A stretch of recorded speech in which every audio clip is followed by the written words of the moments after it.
So here we have to have 3 and 5 included in this group that we're selecting from 8 of these numbers. And so we have to count the numbers that are 3 or more. So we have one more choice here. We could have 2 more, 3 more, 4 more, 5 more, and 6 more.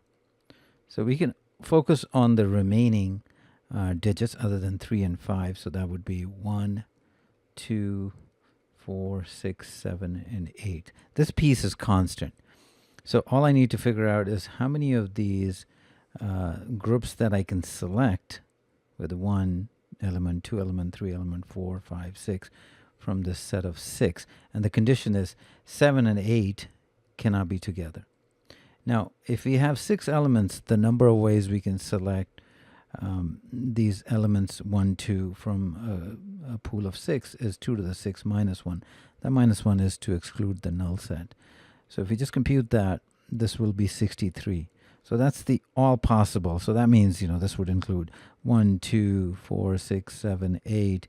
This set here would be 1, 2, 1, 6, so on and so forth. So what we'll do is we will actually subtract the ones, meaning we'll do the complementary event, which is where 7 and 8 are together, and we're going to count those and then subtract that from 63. That would give me then the number of groups that will have either 7 or 7 or 8. So you can't have both of them together. So what we'll do is, if we look at the first one, a single element, you can't have 7 and 8 are together, so that's going to be 0, meaning there's no case here where 7 and 8 are together. If you look for the 2 elements, yes, if both 7 and 8 are together, that's one case, so that would be just 1. And if you have 3 elements, if you have 7 and 8 together, then we have one spot to fill, and we'll be selecting it from the other 4. So I'll have 4 choices. So what I'm really doing here is this set example would be a group 7, 8, 6, for example. And I'm sort of pairing it with 3 and 5. And I'm subtracting that from 63 to give me the sets that do not have 7 and 8 together. So I'm doing the complementary event. Same thing if we had 4 of these. So 7 and 8 are already there. How many ways I can select 2 elements from a set of 4? So that's 4C2, which is 6. And then next is if I had 5. I'm looking at this one. Now I'm selecting 3 elements from a group of 4. So this is 4C3, which is 4.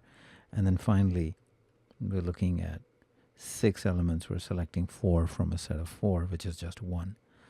So how many of these sets have 7 and 8 together?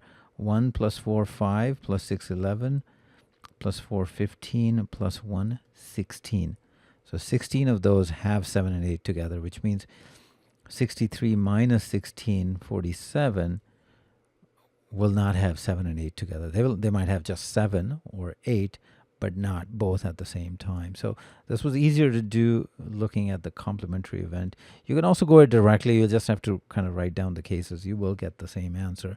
And I would urge you to do it that way too, so that you're comfortable doing the computation both ways. And so you kind of understand what the question is about. So to summarize, the answer is 47.